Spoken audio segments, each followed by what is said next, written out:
Защита сада от насекомых-вредителей – это борьба за качество урожая, начиная с первых весенних дней и до поздней осени. Именно поэтому позаботиться о сохранности плодовых деревьев стоит заблаговременно. Наиболее эффективным методом борьбы с летающими и ползающими насекомыми остаются феромонные ловушки.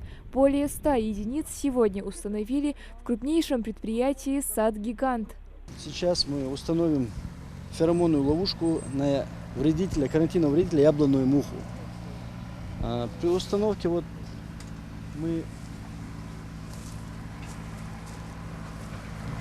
между ветками деревьев вот таким вот проводом закрепляем его.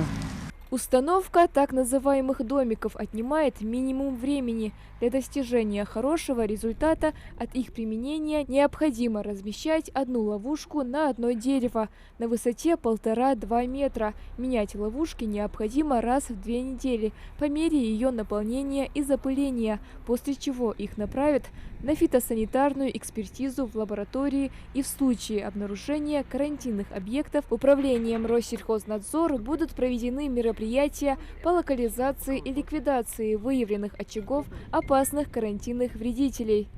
Карантинные вредители, они ограниченно распространены на территории Российской Федерации. То есть, если в определенном регионе или в определенном районе этот вредитель есть, то в другом месте его нет. И эта работа ведется для того, чтобы предотвратить распространение ареала этого вредителя.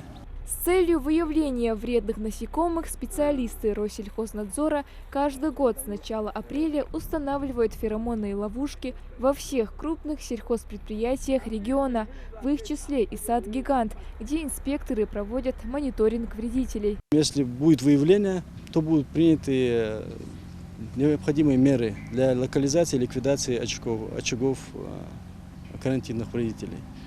Пока, сколько лет мы в саду эту работу ведем, пока таких случаев не было. Сельскохозяйственное предприятие «Сад-гигант» расположилось на площади более 1000 гектаров земли. Здесь высажены яблоки нескольких сортов – персики, сливы, нектарин, абрикосы и не только. Ресурсы, знания и четкая организация производства в итоге дают отличные результаты. Поэтому за качеством и незваными вредителями здесь следят особенно тщательно. У нас выстраивается система защиты растений. Да, у нас есть договор, заключенный с научно-исследовательским институтом Северо-Кавказом, где у нас консультации. Да, у нас создан научный совет. Предварительно, прежде до начала сезона, мы разрабатываем систему защиты растений, разрабатываем систему, какие препараты мы будем применять, кратность обработок, с учетом погодных условий, возможные корректировки, возможные изменения. С учетом этого мы выстраиваем системы. Одно из главных преимуществ феромонных ловушек – возможность сократить использование ядохимикатов, а в ряде случаев и вовсе отказаться от них. Также эти ловушки не только дают картину о масштабах очагов вредителей, но и используются для их дезориентации посредством массового отлова. Словом, безобидные домики, на первый взгляд, грозное и, пожалуй, самое действенное оружие против вредных насекомых. Малика Измайлова, Сулейман Костоев, Магаз 24.